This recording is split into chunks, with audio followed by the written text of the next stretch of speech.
Le mardi 6 juin 1944, à 6h30 du matin, une véritable armada de plus de 4000 bateaux arrive à proximité des côtes normandes. Ils sont escortés par 702 navires de guerre, dont le croiseur français, le George Legge. Depuis plusieurs heures déjà, la 6e division aéroportée britannique et les 82e et 101e divisions aéroportées américaines ont préparé le terrain en larguant leurs parachutistes dans les secteurs de Sainte-Mère-l'Église, Carentan et Isigny. Dans le même temps, 2000 avions alliés ont arrosé de bombes le dispositif de défense allemand. Alors que le débarquement s'effectue sur les côtes normandes, la résistance se mobilise en Haute-Loire. D'abord sur le mont Mouchet où d'importants combats se déroulent jusqu'au 12 juin 1944 avant que l'armée allemande ne reprenne le contrôle du massif. Sur le flanc oriental du département, les villages au nord du mont Mézan, dans le Chambon-sur-Lignon, se libèrent à partir du 1er juillet. Un cinéaste parisien suit un groupe de résistants autour de Boussoulet et nous a laissé ces rares images de l'été 1944. Convaincu avec le général de Gaulle que si la France a perdu une bataille, elle n'a pas perdu la guerre, la résistance constitue ses formations militaires. Les hommes se groupent par dizaines, par trentaines dans des fermes isolées où ils pourront préparer et reprendre le combat. Et ainsi va s'ouvrir l'un des plus singuliers chapitres de l'histoire de France, celui où ses meilleurs citoyens, traqués par l'ennemi, préfèrent se plier à la vie rude des camps plutôt que d'accepter la servitude. Les armes sont rares. Les quelques modèles dont on dispose servent à instruire les jeunes. Et jamais ces écoliers n'ont écouté une leçon avec tant de sérieuse attention. C'est qu'à tout moment, leur science toute fraîche peut être mise à l'épreuve. Car il ne faut jamais oublier que les noyaux de cette nouvelle armée se forment au milieu même de l'ennemi.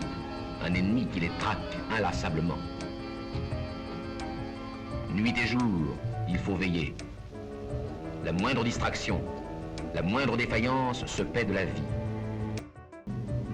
Si le paysan quitte sa ferme, ce n'est pas pour aller tourner des obus à Cologne, Hambourg ou Stuttgart, mais malgré les menaces et les dangers, pour regagner dans les Alpes, l'Auvergne ou le Jura, ce que la France entière a appris à connaître et qu'on appelle désormais le maquis.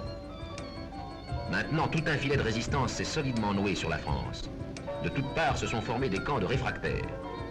Mais il n'est pas si facile d'y parvenir. Il faut filière et mot de passe avant d'arriver jusqu'à ces agents de liaison qui vous aiguillent vers le maquis. D'ailleurs, aujourd'hui, tous les meilleurs éléments de la France, chacun selon ses possibilités, travaillent pour la résistance. La vieille demoiselle des PTT qui transmet les messages, travaille pour la résistance. Le paysan qui ravitaille le maquis, travaille pour la résistance. La petite fille qui écoute les messages de l'ombre, travaille pour la résistance. Le cheminot qui sabote les voies de communication de l'ennemi, travaille pour la résistance. Des réquisitions et des attaques sporadiques se déploient en campagne et se rapprochent progressivement du Puy-en-Velay. Pour les contrer, le commandant allemand en Haute-Loire, le colonel Enno Metzger interdit toute circulation des véhicules à moteur le 16 juillet. Mais dans la quinzaine qui suit, une quarantaine de soldats allemands sont tués, dont la moitié à Sansac-l'Église le 1er août 1944, à moins d'une dizaine de kilomètres de la préfecture. La situation des forces allemandes retranchées au Puy-en-Velay devient alors critique. Dans ces conditions, le 4 août, Roger Le Forestier prend sa voiture recouverte d'un grand drapeau de la Croix-Rouge pour aller au Puy-en-Velay. Denise Debar l'accompagne pour rendre visite à sa sœur détenue comme résistante à la prison du Puy. L'équipage est complété par 2 maquisards armés qui contraignent un étudiant de 20 ans résidant à Tence, Jean Robot, qui est finalement exécuté en cours de route dans une carrière. Puis les 4 acolytes continuent pour arriver au Puy vers 15 h où le groupe se sépare. Roger Le Forestier se gare place Michelet et va à la brasserie du Velay, sous le théâtre, pour rencontrer le maire de Pont-Salomon. Au même moment, une douzaine de résistants investissent la succursale de la Banque de France à 400 mètres de là en diagonale de la place du Breuil. Ils repartent rapidement avec une dizaine de millions de francs, sans grande violence mais l'alerte est donnée. Les feldgendarmes de la proche commandature quadrillent alors cet espace autour de la préfecture. Ils remarquent inévitablement la voiture de Le Forestier dans laquelle 2 armes sont découvertes sous les sièges. Son propriétaire est vite arrêté pour ce fait gravissime, avec 5 autres comparses pris aux alentours. Le Forestier est interrogé à la commandanture et son tribunal militaire le condamne à mort. Quelques familiers et notables chambonnais interviennent aussitôt pour obtenir une déportation moins tragique vers l'Allemagne. Ce groupe de 6 incarcérés est alors transféré à la prison militaire allemande de Montluc à Lyon le 9 août 1944. D'abord, une date ancrée dans les mémoires, le 11 août 1944, une date commémorée pour la première fois aujourd'hui. Il y a 70 ans, un convoi transportant des juifs, des résistants et des otages partait de la gare de Lyon-Perrache, direction les camps de la mort.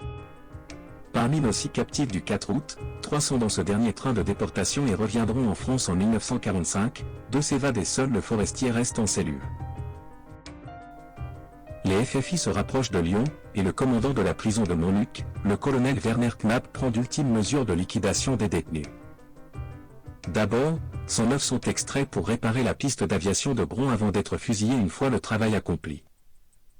Parmi eux se trouve Léon Eisenstein, le médecin polonais qui secondait le Forestier au Chambon-sur-Lignon, arrêté à Lyon le 9 août. Le 20 août, une centaine d'autres captifs de Montluc sont emmenés au fort de Côte-Lorette à Saint-Genis-Laval. Ils sont conduits par groupes de 6 dans l'ancien logement du gardien et y sont abattus. Des explosifs détruisent ensuite ce funèbre bâtiment d'où seront extraits les corps martyrisés, dont celui du médecin le Forestier qui venait d'avoir 36 ans. Prévenus de ces massacres, les FFI exécutent 80 de leurs prisonniers allemands et informent Werner Knapp qu'ils continueront sur d'autres otages si les supplices à Montluc se poursuivent.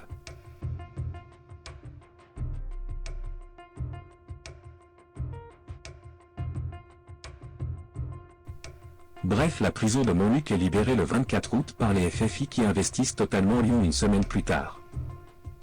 Mais le colonel Knapp, ou son adjoint Klaus Barbie, demeure introuvable. Si ce dernier est arrêté en Bolivie une quarantaine d'années plus tard puis jugé à Lyon en 1987, son supérieur resta introuvable.